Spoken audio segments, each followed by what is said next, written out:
Back to Crazy Ex Podcast. This time, Roger and I watched Season 1, Episode 7, I'm So Happy That Josh Is Happy. As always, we'll start off with a synopsis. After Josh ignores her text while moving in with Valencia, Rebecca spirals into a depression that causes problems for landing an important client at work. Rebecca seeks a variety of drugs to help her focus, leaving Paula to deal with whining and dining the client, Calvin. When things take a sexy turn for Paula and Calvin, Rebecca intervenes, getting Paula to face her real feelings about her marriage, while Rebecca herself faces her true feelings about Josh and Valencia moving in together. Her actions land her the client, and she seeks therapy, only to fall immediately back into her old habits when Josh sends her a text. Meanwhile, Josh tries to surprise Valencia with a new dining room table that he picked out himself, and despite his friend's coded messages, he still lets her walk all over him. Roger, what do you think of this episode? Do you remember the Face Your Fears song? Yeah. That episode where, there was a good message in there, but, I feel like we either got to it the wrong way or didn't really learn the message from the song. That was this entire episode. Mm-hmm. There was a lot of good, a lot of things I 100% agreed with, and it was fantastic. And then there's a lot of, oh, these people are really just fucking batshit crazy. It was fine. I thought the songs were underwhelming. The jazz song was okay. I did not like the other song at all. Sexy French Depression was definitely a miss for me. Yeah, I think that it's boring. Yeah, it's very boring. And that's fine. Not all songs are going to be exciting, but that one was... It certainly touches on a real French thing. Trope. That's definitely a thing. 100%. I think... I liked Cedric Yarborough. I thought his character was quite hilarious. Paula was great in this episode. Heather's great in this episode. The friends, the guy friends, every guy has been with a group of friends, and that one guy has the girl that no one likes, and you're just like... The table is going to ruin your life. Well, I think it touches on, because I feel like this is a very common female criticism, is that why don't guys talk about anything meaningful? And it's it's not that we don't. It's that usually there's just not a good way to do it without it turning into a problem. Well, it's hard to talk to a friend about that situation. Yes, that's true. I think that the way that men have conversations, men have different types of conversations typically in general. Mm-hmm. Women go into great detail, whereas they're like, hey, how was the game? It was great, we had a good time. Awesome. End of conversation. That topic has concluded, whereas y'all will go 8 levels deep to be the popcorn was really good and the seats were really fantastic and I met this nice couple next to us and da-da-da-da-da-da. And it's bro, I just need a 7-word answer. You? Yeah, this episode was okay. I think that you actually summed it up really well. It feels like there's some good lessons here, and then it seems like people learn them, and then maybe they don't. Unlearned them? Yeah. Or didn't really learn them? I don't know. But there were... And, yeah, the songs are underwhelming. It was fine. Maybe, and it does move plot forward quite a bit, so sometimes you just need a plot episode, and that's okay. I'd agree with that. Yeah, it's funny though. I had a hard time. I tried your notes method. What I liked, what I didn't like, best lines. But I feel like I actually didn't have that much to put in what I disliked. It was more it just was okay. I had a decent amount of dislike. This one was more even. I have a 6-to-4 ratio more dislike than like. I think the problem is that a lot of it's redundant. I still dislike this thing. I still am tired of this. So it's not like there's anything new to explore yet because nothing has really changed per se. I have a few lines that I liked, but yeah. Let's start with liked. What you got? A lot of my likes are sort of small things, little jokes. Daryl doing that putty in my hands joke that looks an awful lot like jerking someone off or milking a cow, maybe? Nope. Because I think he specifically says we'll have him, and then he does this, and you're just we're gonna have him do what? What's happening? Are you telling her to seduce him? Yeah. Daryl's so weird. Well, I also think the point of that joke was that he didn't mean it that way, but that's how it looks. But that's actually what's going to make Paula does want to seduce, so it's this double play. Well, Daryl is just so awkward all the time. I love the dinner at Paula's house where he just is trying to participate. He does eventually get it, which I feel like is not a Daryl trait. Well, I mean, I think it's one of those things of there's a third wheel, And then, like, most people in that scenario would have gotten it pretty quickly. And it took him overtly being, like, straight cut out before he was like, I'm going to leave now. Yeah. Like, yep, that's a good plan. Yeah. Josh Feather also. Great portmanteau. Is that a portmanteau or just a... So it's not a useful word. She wasn't trying to make a word. She was just saying words that were in her brain. Yeah, I mean, like, Benifer is not a useful word, but it's a word we use to describe two people combined together. That's true. But it has a purpose. So people are trying to say Benifer I see when what they you're say saying. Benifer. Or, like, casket, you know. Yeah. Oh, yeah. It was like, coffins? Nope. I see what you're saying. That's a bad... I didn't ever think about how that one is a coffin. That's terrible. I hate that one. That's one of the ones I particularly did not like. Also, speaking of conversations with men, Hector's, like, whole vagina asshole situation. I cannot believe they got that through the censors. I can. I mean, he wasn't... He literally was describing parking. But you can totally see on everyone's faces how they are only hearing sex. 100%. Well, because he started the conversation with pull-out. So, like, he started it with sex... and then switched to parking, but then continued down this road that could be analogies for other things, and you're just like, yeah, they're definitely still Oh, he was talking about parking. Oh. Pull out. He pulls out of the spot, which is a weird way to say that, but he was not talking about sex. Definitely thought he was talking about that, and then also went to parking. Okay, that's fair. Nope. Also, Hector had a moment that I thought was exactly how I feel about all situations that I wish more people would just do. They wanted to put together this table that was like 72 steps. He's just like, nope, I'm out. I was Hector in that moment. And then he comes back the next day and takes partial credit for setting up the table. And, like, he started and then realized this was a stupid exercise. I'm fucking out of here, but I'm going to come back and take credit. I love putting together furniture. It's great. It isn't actually the act of putting together furniture. It's the entire thing was so absurd that he was just like, no. Not doing this. Especially when everyone but Josh knew the end result was going to be exactly what it was. Yes. Like, you knew there was not going to be any credit given. It wasn't going to be what she liked. And you were going to have to just undo it and give it away anyway. Yeah. Yep. What you got? So I have said this from the beginning about Rebecca used to take medication and just decided on her own to stop, which, to my knowledge, is not a thing you can just do. Maybe it is. And then at this point, she realizes... People do that a lot. Well, whether you should do it and whether people do I'm just saying, people do it a lot. You're right. I mean, people smoke. I mean, we know people are idiots, but, like, I don't think there's any, like, drugs that they give you that go, just decide to stop taking it whenever you please. Like, other than, like, pain medication. You know, like, hey, if your tooth stops hurting, you don't need to take it. But if this is medication for you're crazy... I don't think you just kind of know when your crazy is over. Well, and it's interesting because Dr. Akopian says, like, you were taking all of these drugs, like, you must have been completely numb. And Rebecca's like, yeah, that was the point. Yeah. So, like, Dr. Akopian also didn't think all of those drugs were a good idea. But what you do is you go talk to a doctor and you say, like, hey, this doesn't seem like the right mix of drugs for me. Can we change some things up? Yeah.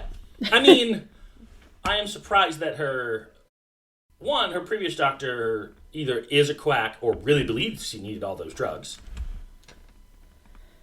Yeah. I mean, people can get drugs if they want them. Yes. However, like, it is also possible that she did need all those drugs. Mm-hmm. Like, I know that, like, there's the whole, like, oh, your doctor's a quack. It's like, well, I mean, you haven't really... Like, it's not like the new doctor knows her well enough to just immediately know that, like... Maybe after you had sat down, maybe like, actually every single one of these drugs is necessary. Like, she does make up musicals. Well, and often, I mean, drugs for mental health are like a complicated mix. Like, sometimes it's like, we need to give you all these drugs to, like, get you level, and then we're going to have a conversation and figure out what's wrong, and then we'll adjust based on that. Like, you probably don't need to be this numb all the time. Yeah, maybe not a long-term thing. Yeah, but if you're like, you know... At 11, we need to, like, bring you down to 5. We need to mellow you out a bit so we can get to the root of the problem is totally realistic. Yeah. I did really like the Dr. Phil, like, her imagining Dr. Phil is fantastic. Yeah, it was actually kind of funny because, you know, most people have an opinion on Dr. Phil, whether he's a real doctor or not. Well, and at the time that the show came out, I think he had not been discredited in any way. I think there's always been some issues with Dr. Phil, but like the big thing about Dr. Phil being like a total quack hadn't happened yet, I don't think. Yeah, but I mean, I remember enough about him that like he was divisive at the very least. So the idea that like he's not a real doctor is basically played into with he's not really there, but then he's still saying the things that are like, for the most part, everything he says about Rebecca's correct. So it was like a unintentional or intentional play on that. Well, and interesting that like he's in a Rebecca's imagination and she knows that. All the things that he's saying are things that she knows. Which means she's actually just saying it to herself. Yep. Which they said like most people, I don't know if most people know what's wrong with him, but most people know there's something wrong. Yeah. Yeah. And everything he said was just like all the lecturing, and I was like, boy, I've been saying about this from like the beginning. It's not going to change anything. Like Rebecca's not going to listen because she just doesn't listen to anyone. But yeah, it was I liked that. It was an interesting way to get like an insight into her mind, and the fact that she openly denies it. He's like, I'm just not going to listen to that reality. I don't like that. I don't care. Well, and then he shows up for real at the end, and that was so fucking hilarious. Funny. Go away, leave me alone, old man. Like, what? Excuse me? And Josh is all like, Dr. Phil, it's you! You're famous! Yeah. Rebecca and Josh is fine until Rebecca gets cringy. Yeah. Like, I get that trope, but, like, at some point that trope makes sense to me kind of like at the beginning, what I'd call the butterfly stage. Mm-hmm. At some point, that shit kind of needs to go away. Well, and I think that's part of the problem, because they've never been together as adults, so can't, it's almost like she can't overcome the butterfly stage because they've never, she only sees, she looks at Josh with rose-colored glasses. Sure, but they've been around each other enough at this point that like that should start to tamper down a little bit. This show does like to lean into the awkward. Paula and Calvin scatting was so fucking awkward. Yeah, it's funny, that didn't come off awkward to me the way that Josh and Rebecca came off as awkward, because those two came off as weird. But they were weird together. You see how uncomfortable Paula is, though. Well, she's also, like, pretending to like jazz, and she doesn't know anything about jazz, which is part of the problem. That one could be read a bunch of different ways. Obviously, she's not a jazz expert. She clearly likes him a lot. Oh, she really likes him. And I think that she also... I'm not saying that she's not, like, into it, in that she... Paula lives a very sheltered life. Uh-huh. Like, she thinks that going to Fresno is an exciting vacation. So, like, I think she's excited to be there and to be experiencing something new. I just, like, she has no idea who Dave Brubeck is when he makes that joke. He starts scatting, and then she's like, I should scat too? Yeah. She clearly has no idea what to do in this situation. Well, and God, he is just full of words that people don't say. Really? Blowhorn and smooth licks. Like, people will say, like, you definitely might say, like, you say lick, that's a thing. Mm-hmm. Like, it's a small piece of music. Mm-hmm. But the way that he says it is not ever, like, you would never use it in that context. And then Paula responds with, and you know my husband's not much of a licker. Chelsea, that is absolutely the way you would use it if you were trying to very clearly imply to someone what you would like to do to them. That's fair. Like, the double entendre, I don't think was done by accident. Fair enough. And she very clearly picked up what he was putting down when she said, my husband's not much of a licker. Now they got that through the censors.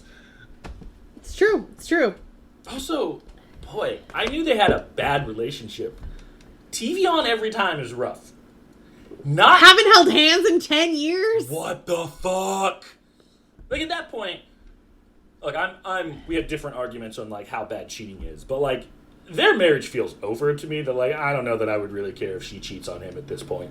Well, I think that Rebecca makes a good point, and Paula, like, realizes, too, at the end, that, like, you need to not be in this situation anymore, and, like, having sex with Calvin this one time is not going to, like, fix your marriage. No, though I don't think that marriage can be fixed.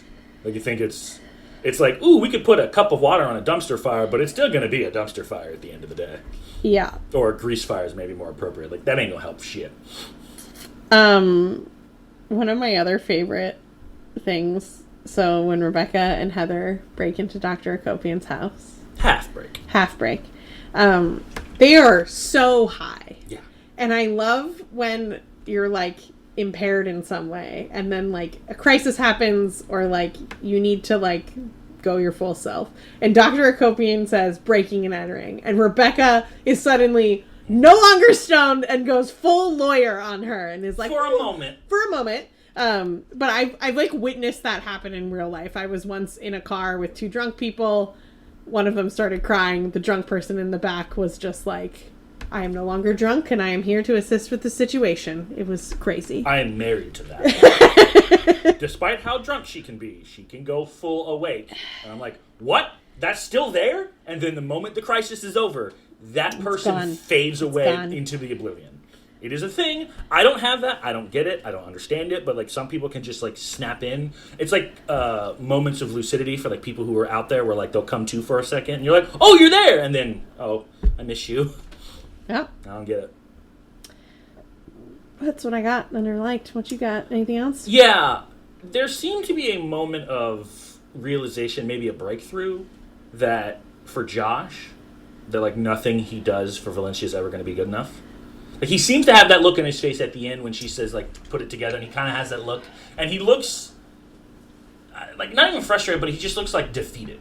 Like, he looks like he realizes, like, oh, there's nothing I can do. Like, it's always going to be this way. Yeah. Like, it's almost like he got the conversation. He, too, is just applying a Band-Aid, which is, like, seeking Rebecca for validation, rather than, like, dealing with the situation. But I think he's, the first step is acknowledging that there's a problem. That's true. This might be the acknowledgement that we have a problem. Yeah, that's true. Yeah, you're right. He doesn't do anything to solve the problem. No. And in fact, hanging out with Rebecca, I don't even think he did it because of that. I don't even think the two events are correlated. It was just the when he shows her the table, like that, he's like, I need validation that this table is a good table, and I'm going to ask the person that will tell me that it's a good table. Yeah. Well, I don't think he realizes that she's obsessed with him, so he thinks she's just asking a friend. Yeah.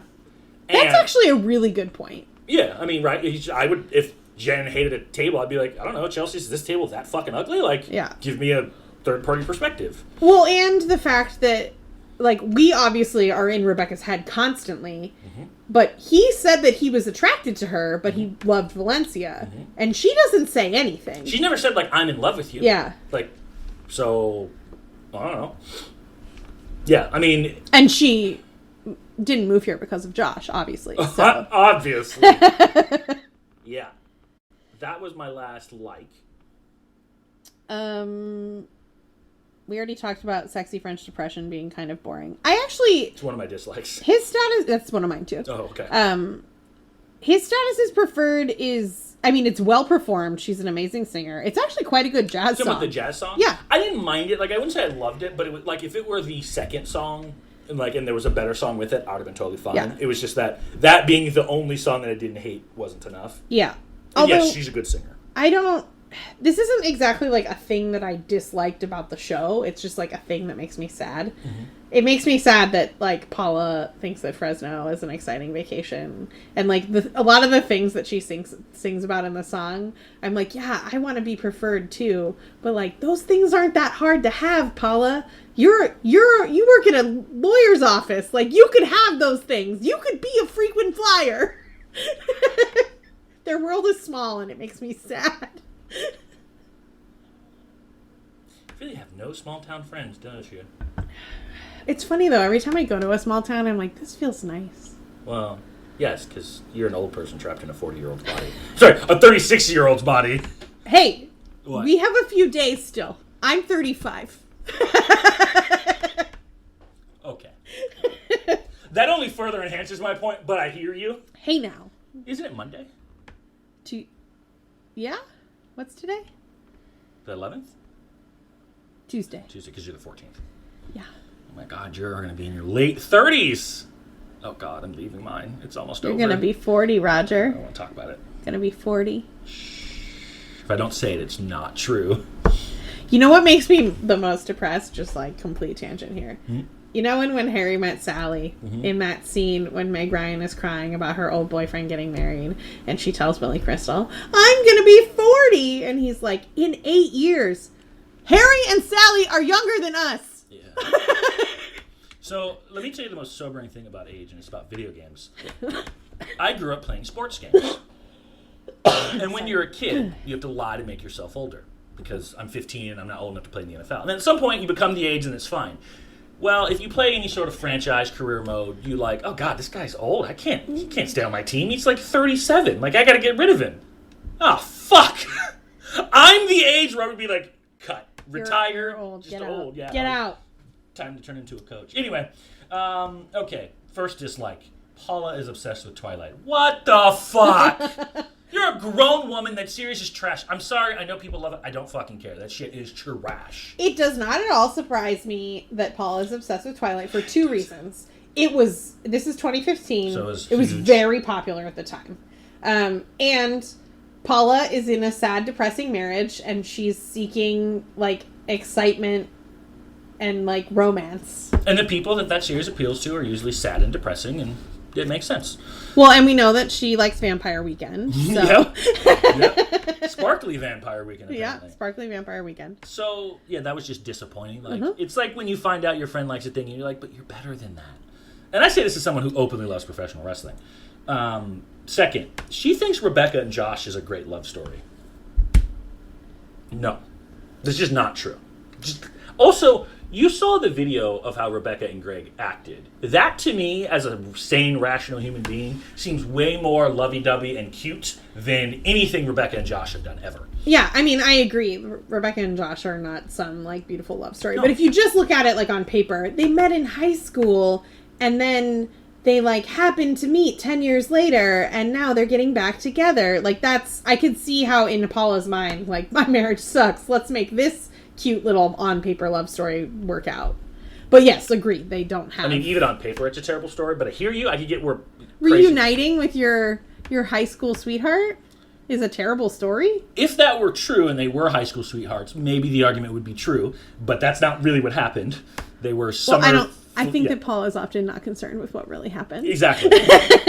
Yeah, it's also, their ability to tail someone is terrible. Oh, I know, they're so close. Why are they even using binoculars? They're, like, right across the street. The binoculars made it seem like they were very far away, and then I was like, no. It's just weird. It's weird. Paula, you're better than that. I know! You're better than that, Paula, you instantly had a way to get Rebecca and Josh more time, which was telling Valencia someone was murdered at the yoga studio? I mean, that would work, but also, what the fuck? Was she just saying it? Listen, I learned a long time ago there are questions that you don't ask if you're not prepared to hear the answer. Yeah. I'm not going to ask Paula if there was really a murder. You know why? Because I don't want her to know that I know. I feel like Paula wouldn't murder someone, but that might just be my, like, bias. But I do think that Paula would know of someone who, like, a body somewhere that she has hidden away to relocate to the yoga studio in case there is a need. I 100% agree with you on the second part, and I'm like 50-50 on whether she would murder someone or not. Okay. I mean, like, her son's craziness, and I'm assuming the man who was sharpening the katana at the sword is batshit crazy, was inherited from somewhere. Yeah. One of my big ones, not enough Heather or Greg in this episode. 100% agreed. 100% agreed. They're just the better characters. Like, I just need to see more of them. We get a decent amount of Heather. I'm less bothered about how much Heather we get, because at least she gets a focused point. Greg feels completely in this episode. Yeah. Which, I mean, a lot of shows take this is a this person episode, Yeah. This is a this person episode. Fine. We will get more Heather, I promise. About time, because that's the thing. Like, got to get there. Okay, look, we knew Valencia was stupid. We learned that at the Thanksgiving party where she apparently could only read a journal. I don't know that I knew she was a burn sage because ghosts are obsessed with her level of stupid. I mean, sage has meaning to Native Americans. Is that the reason she's doing this? You do use it to, like, it's for, like, cleansing evil spirits from a place, which a lot of usually white people have taken to let's use it to get ghosts out of here. Valencia's not white, but she Are you definitely... saying they colonized it, or they discovered this practice? Yes, they discovered this practice. Valencia definitely has, like, white girl basic bitch vibes, for sure, though. Yes, or another way I would phrase that, stupid. Yeah. And she also thinks that ghosts are obsessed with her. So not just a cleanse ghost, but like it's kind of like how she said with the girls. Like, why is every girl trying to have sex with me? Why is every ghost trying to possess me? Like, not only is she the center of the universe, she's the center of a fake universe. Yeah. Although Valencia may be dumb, but she also is super manipulative. But I mean, there's people smart, and then there's That's true. book That's smart. True. I would not say she is a learned person, but she's obviously very good at manipulating men. I mean, that's one of I wrote, she's so mean to Josh, and she's so manipulative, and he just fucking takes it. I wouldn't say that she is mean, because I don't think she does is outwardly mean. She is just very controlling. Yeah, I mean, she tells him, she, like, says a thing, and then is like, see, it was your idea. Yeah. Also, like, there's a point where it's like, do you need glasses? The thing is over there, and, like, the boxes are clearly, like, blocking his vision, so you can tell why he couldn't see it. Well, and, like, Joe is terrified of Valencia. Yeah. Like, I think it's not in Greg's character to be terrified of a person, but White Josh is very scared. I mean, of she Valencia. is very intense. Yeah. It just, yeah, it made me sad. I know people like that. It's not that surprising. Yeah. Especially, truth be told, there's just the reality. The hotter you are, the more you can get away with that.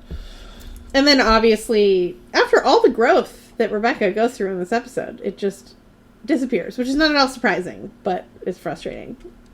Yeah, I'm not even frustrated by that anymore because it's pretty much the definition of on brand for that character. Speaking of Rebecca, she was going to steal a prescription. Like, you're a lawyer. You went through law school, or had been proven to be a good lawyer, and your thought was, let's steal a prescription pad to then forge a signature to get prescription pills. Like, and which pills? Well, she knows the pills, because she's got... Because she used to take them. Yeah. Yeah. You know the level of crime this is. Like, more so than anyone, you know this. Well, and Dr. Akopian is just like, because you were high, I'll just, like, let you two off. Well, I mean, that would be a hard case to win. I also think she knows that it probably wouldn't be very helpful if she pressed charges. Okay, so you get her fired? That doesn't make the situation any Yeah. better. And also, like, it's a cry for help, clearly. Like, Yeah. if she was going around, like, actively hurting people, then you need to probably get the police involved. And they didn't, like, break anything. Or... I mean, she got caught in her dog door. Yeah. This woman is not a master criminal. She got caught in her dog door because they forgot that she's small, but she's got those British nanny-sized boobs.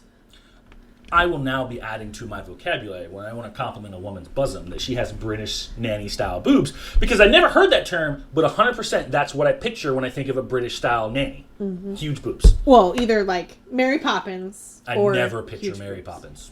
Always the latter. Of course you do. I didn't know Mary Poppins was a nanny.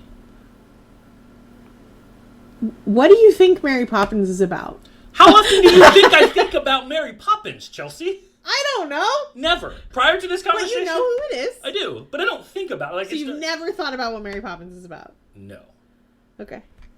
Like, literally, it just doesn't come up in my... I know she has an umbrella. Does she float with an umbrella? She does. That's actually the only thing I've ever thought about Mary Poppins. She also has a bag that's bigger on the inside. So she's got access to hammer space. Didn't even know that part. Yeah, that's just not a thing that honestly ever intersects with my brain. That is all of my unliked. Yeah, me too. I have some lines that I liked. Too. We already talked about British nanny boobs. British nanny boobs. Paula talking about her marriage. I need this. My marriage is like The Walking Dead, okay? We're all just trying to get out alive. 100% correct in my opinion. Yeah, they especially with the crazy kid. Yep. The joke about the rice being the thing that connects. You don't want them snuggling up over the one thing that connects their cultures. I had to actually deeply think about it. I was like, well, he's Asian. Oh! He's Filipino. I said Asian. Yeah. And she's Hispanic, right? Yeah, I think she says she's Mexican. Yeah. So rice is a connecting. I was like, oh, that was like a good, deep, like, all right, second level. I like that joke. Also, rice is delicious. And then at the end, when Rebecca and Josh are talking, and he's like, Valencia said the table's stupid. And Rebecca's like, well, Valencia's stupid. And then he like kind of gets a look on her face. So she's like, sorry, I'm sure she's smart in her own way, which 1,000% sounds like a thing that I would say. A thing that you would say? Probably that I have said many times. Yeah, I was like, Chelsea, I've heard you say that. In fact, when she said that, I was like, I've heard this phrase before. Mm-hmm. You know how we have a couple phrases from Once Upon a Time that we talk about, like, describes the other person? Uh-huh. This is a Chelsea line.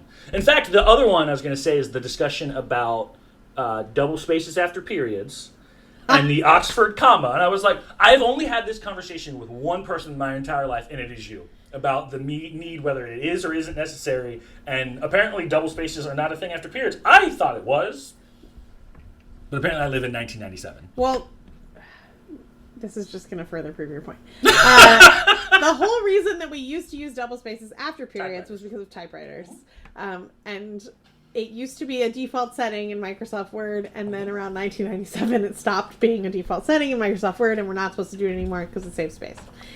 But all of us who grew up learning how to type before then have become accustomed to double spacing after a period. That's right. I also further proved your point when she said that they had to get rid of the Oxford commas, and you said, it's you. And I was like, I am a strong supporter of the Oxford comma. Yep. Okay. Yep. You know how sometimes it just feels good to know that you're right? Yeah. It's that. That's that moment. I feel that. Cool. Favorite moment? I have one. Okay. But it's not like one specific moment, but Dr. Phil. That's a good one. I like that. Both being in her head and saying all the things that we've always kind of known were true, and then his kind of fun cameo at the end playing off that joke the entire time. I enjoyed his appearance. Yeah. And that, there's obviously a controversy whether he's a real doctor or not. In this case, he was a fake doctor in her head. Yep. You? I have 3. Okay.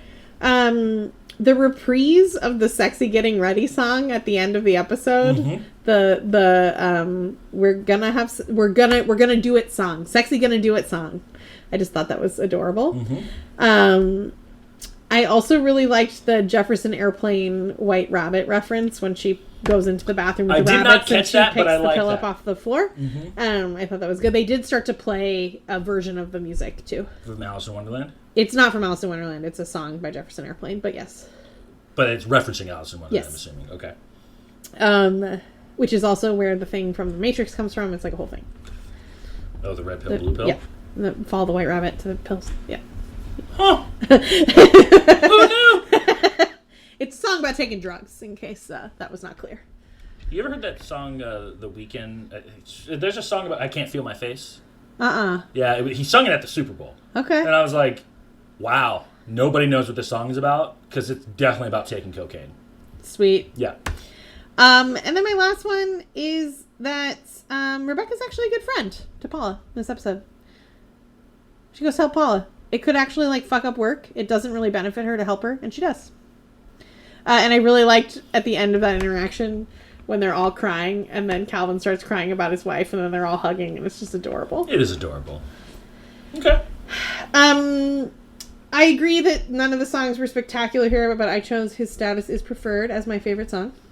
My favorite song was the Sexy We're Gonna Do It song. Yep, that's a good choice. It was a callback to the Sexy Getting Ready song. I didn't really love the other 2 songs, and I just kind of chuckled. It was a nice play on previous songs. It was. I also, I think the reason I chose His Status Is Preferred is that is actually, it's not, obviously I listen to Crazy Ex-Girlfriend music all the time, but it sounds like a song that I would listen to. Like a jazz song. Okay. That's fair. My favorite line, however, is from Sexy French Depression, which I did not love as a song, but that monologue towards the end where she's speaking in French and it's scrolling on the screen, and it says something like, thinking about everything that I've ever done wrong in life and how I need to fix it, otherwise I'm gonna fall into a pit. I was like, wow, you just described anxiety perfectly. It's just that is anxiety. That sounds terrible. Yeah. It also reminded me of, if everyone's seen these drug commercials, and at the very end it's call a doctor if the following things happen. And then it's like every fucking symptom known to mankind. You die. Call a doctor if you die. Call a doctor if you die. If you have anal leakage. If your heart explodes. If you blow up like a bomb. If you internally combust. Like, if you have a boner for too long. If you don't get a boner at all. Oh. Did you have a favorite line from a song or no? No. I'm not calling a doctor if I have a boner for too long. I'm calling my wife. That's stupid. Most ridiculous moment. I have two. I also have two. Okay. I understand that Rebecca was in a bit of a, like, distressed, desperate state. I've had a lot of vodka in my life. It used to be my drink of choice. There's one consistent thing that is true about all vodka I've ever had. It's fucking clear. So if it's blue, something is wrong. That vodka was very noticeably blue. And she just didn't look at it. She just didn't look in the cup that she just had pens in? I also would never drink out of a cup that had pens in it. No, that's disgusting. I mean, I would wash it if I really had to. But yeah, that's gross. It's disgusting. Yeah. Rebecca taking a pill she found on the bathroom floor. My number 2. She did look up what it was. After she took it. That doesn't matter after the fact. If she had looked it up before, I didn't know that she was at home when she looked it up. Yes, I agree with you. If she, I still wouldn't take it because also it's like sitting in man pee and shit. Man pee and shit. Okay, first off, no. Second, there's shit particles all over your bathroom. Okay. Man pee. Oh God, I'm dying over here. But yeah, I'm just not taking a pill. I'm not taking my own pills that I know what they're for, why they're prescribed for me if they fall on the bathroom floor. They're just gone. Unless it's like, it's heart medication, I'm going to die without this. Like, fine, I'm going to have to wash it off and deal with it. And then, she didn't even know what that pill was. Yeah, that's not good. This woman went to Harvard and Yale. It's kind of impressive to have someone so book smart be so crazy. Yeah. My second one is Rebecca learned nothing. Rebecca learned nothing. When you say ridiculous, you mean it's ridiculous that this keeps happening, yeah. Not that it's ridiculous for the character to have learned nothing. Yeah, I mean, that is the definition of on brand for Rebecca, unfortunately.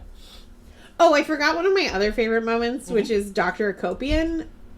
I know that this episode was not, like, such a highlight of Dr. Akopian, but I fucking love Dr. Akopian. She'll be coming back? She also, man, Dr. Akopian, she got some pipes, too. Oh, that doesn't Okay. What was your second one? The pill. The pill, okay. Loser. I got 3. I have 2. I bet we have one crossover. Okay. Rebecca. Obviously, that's the crossover. I mean, learned nothing. Or you did learn something and unlearned then you it. unlearned Whatever way, we got back right to square one. Yep. And Paula. I also have Paula. She almost cheated on her husband, which is a problem. I actually disagree with you on that one, strangely enough. That she almost cheated on her husband? That it's a problem. Oh, okay. And she kind of, like, full front ran into a wall about how horrible her marriage is, and she has to face those feelings now. That's the part that I think is the loss. Look, their marriage is obviously terrible and pathetic, and I don't know how much one can say you care about someone if you haven't held their hand in 10 years. Like, that's pretty wild. Like, yeah, that's weird. So their marriage is basically all but over in name. However, I don't think Paula understood that. And I think her getting attention from a male for the first time and who knows how long made her realize maybe that, like, yeah, you're in a loveless marriage that you need to end. Which, that sucks to finally, like, I guess, come to that realization. So yeah, those are my 2 of my 3, and then Josh is my third loser. I almost put Josh. I think that's a good choice. Josh is just in a bad spot right now. Like, truthfully, and it's getting worse, and everyone knows it but him. Yeah. But maybe he realized it? Well, I think he realized that she's controlling him. I don't know that he realizes that, like, there's a difference between, like, oh, I have a problem with this thing, as opposed to this is a problem. So, like, my girlfriend is annoying is different than I gotta get away from my girlfriend. He was fucking pumped about meeting Dr. Phil, though. Yes. I don't know that those are on the equal level of canceling one another. It was just the last thing that happened. He was definitely pumped, and he got validation that his table wasn't stupid. However, the scales of justice are not balanced on this one. I have 2 winners. I do too. Did a weird thing this week. Paul and Rebecca are my winners. I don't agree with that at all, but go. Wait, I'm sorry. Paula, fine. Rebecca, no. They won the client, which was the whole thing. Sure. Paula didn't cheat on her husband and is now ready to either get divorced or figure out what the fuck is wrong with her I'll marriage. grant you Paula. Like, I can live with that one. The other one... Rebecca was a good friend. Okay. Sure. And she, despite the fact that she left the appointment, she does have future appointments set up with Dr. Akopian. Are we sure on that? Because it was part of Dr. Akopian's requirement to not press charges. Mm-hmm. So it's possible that Rebecca won't go, but I feel like Dr. Akopian would make her go. It seems like we were right at the point where she was about to actually dive in, and then she ran back into her old habits, as you said, which doesn't sound like somebody who's ready to go. I mean, she's also a loser, so yeah. I'm fine with Paula. The Rebecca one, no, I just don't see that one at all. Just because she learned nothing in this episode. Valencia's getting everything she wants. They're moving in. Josh is doing everything she wants. I don't agree with it. I don't love it. But it's almost like the old villain thing. We say, when the heroes are unhappy, this one is happy. And she's happy. She's getting Josh to basically do exactly what she wants all the time. Except that he's still having Boba with Rebecca in secret and... That is true. Getting validation. He spent 2 days building her a table just so that he could contribute. And he thinks that her doing all of those things is a nice thing for him. Not that she's just a controlling psycho, that I need to contribute. He actually phrased it as she's carrying all the weight, so I need to help. Not, oh my god, she doesn't let me think of anything. She's winning in this. At the very least, in my opinion, she's winning. Yeah. Alright, so the next episode is called My Mom, Greg's Mom, and Josh's Sweet Dance Moves. I thought Greg's mom left him. She did. Oh, yes! This is going to be fun. I'm really excited to meet Rebecca's mom, also. Oh, yeah, we haven't met her yet. We've disembodied voice. And we saw her in a flashback. When she was younger. But that's through Rebecca's eyes, so who knows. And we've heard her on the phone, but... that's the disembodied voice part, yeah. We've seen Josh do some sweet dance moves before in... Josh's Four Doctors in sync dance. So when's the next good song? That's a good question. I really like Rebecca's mom has a song in the next episode. Sure. And I really like that song. And I think that you'll like it too. I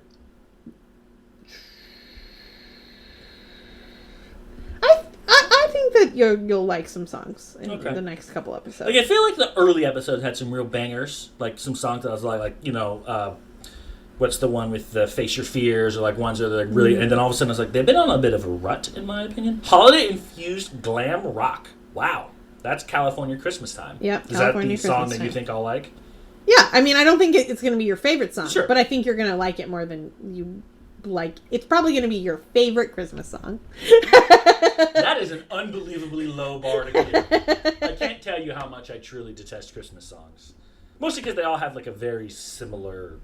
You heard one Christmas song, you heard them all. Yeah. Let me look at a list of all of the songs. I'm looking at one right now. There's a wiki that has them all in chronological order. Well, point me there. I found it. The fandom one? Yep. So here's the measuring stick that I have used is that it's the songs that you three constantly quote. And none of these songs I've ever heard you guys reference for quite some time. And I'm so these songs must not be that good. Because I hear you guys reference some of these songs all of the fucking time. Yeah. The season 1 also has a lot of songs? Does it have more songs than the other songs? I don't believe so. Not what I'm seeing. Maybe it does, but it doesn't seem to be a huge difference. I only got the part 1. There we go. I found it.